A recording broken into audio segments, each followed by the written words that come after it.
যার বার্থডে তাকে কি করে নিয়ে যাই বলো তো গিফট কিনতে। So hello everyone, welcome to my mini blog. Ready হয়ে গেছি ফ্রেন্ডের বার্থডে পার্টিতে যাব বলে।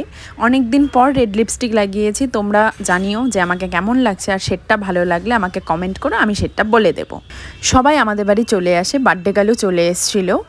তো ও বায়না করছিল আমাদের সাথে যাবে, কিন্তু ওকে তো আর বলা হচ্ছিল না যে আমরা গিফট কিনতে যাব। গিফট কিনে আমরা লোকেশনে পৌঁছে যাই যেখানে ও পার্টি দেবে। তো এখানে এসে দেখি ওর আসতে লেট হচ্ছিল, কারণ ওর কেকটা আমরা আনতে ভুলে গেছিলাম, তার জন্য ওর নিজেই আনতে হয়েছিল কেকটা। তো সব কিছু উল্টোপাল্টা হয়ে যাচ্ছিল আর কি। টাইম একটু কম ছিল, কারণ আমরা দুপুরেই জানতে পারি যে আজকে ওর বার্থডে পার্টি দেবে। ওর বার্থডেটা দুদিন আগে চলে গেছে। তো তারপরে আমরা রেস্টুরেন্টের ভেতরে যাই। ভেতরে গিয়ে আমরা স্টাফদের সাথে কথা বলছিলাম, কারণ আমরা একসাথে বসতে চেয়েছিলাম, তাই ওরা সেই হিসাবে সেট আপ করছিল। দেখো এই শাড়িটা আমরা সবাই মিলে ওকে গিফট করি, ও ভীষণ খুশি এটা নিয়ে। দেন ওর কেক চলে আসে। বার্থডে গার্লের কেকের সাথে সবাই ভিডিও আর ফটোস তুলছিল।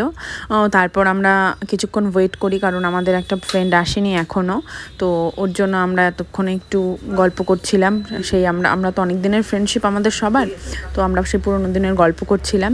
তো আড্ডা দেওয়ার পর শেষমেশ আমাদের ফ্রেন্ডটা আসে। কেকের চাকুটা নিয়ে একটু যুদ্ধ করার পর ও কেক কাটিং শুরু করে।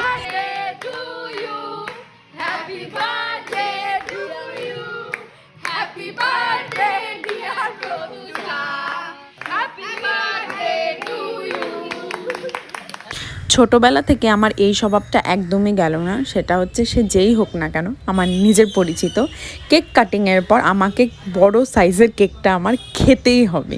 তো তোমরা ভিডিওতে দেখতেই পেলে। তারপর কেক কাটিংয়ের পর ফার্স্ট কেক আমি সবচেয়ে বড় সাইজটা আমি খেলাম। দেন সবাইকে প্রত্যুষা খাওয়ানোর পর আমরা খাওয়ার অর্ডার দিয়েছিলাম। তো দেওয়ার পর আমরা কিছুক্ষণ বসেছিলাম। দেন খাবার চলে আসে। ছিল মেনুতে ছিল ফ্রাইড রাইস আর চিলি চিকেন, সত্যি ভীষণ ভালো ছিল। সবাই এসেছিলো কালকে, শুধু আমাদের একটা ফ্রেন্ড আসেনি। তো ওকে সত্যিই আমরা কালকে ভীষণ মিস করছিলাম। তারপর খাওয়া দাওয়া করার পর আমাদের অনেক লেট হয়ে গেছিলো, তো আমরা কিছু ফটোস তুললাম। তোলার পর দেখো রাস্তা একদম ফাঁকা। ব্লগটা কেমন লাগলো জানিও। দেখা হচ্ছে নেক্সট কোনো ব্লগে।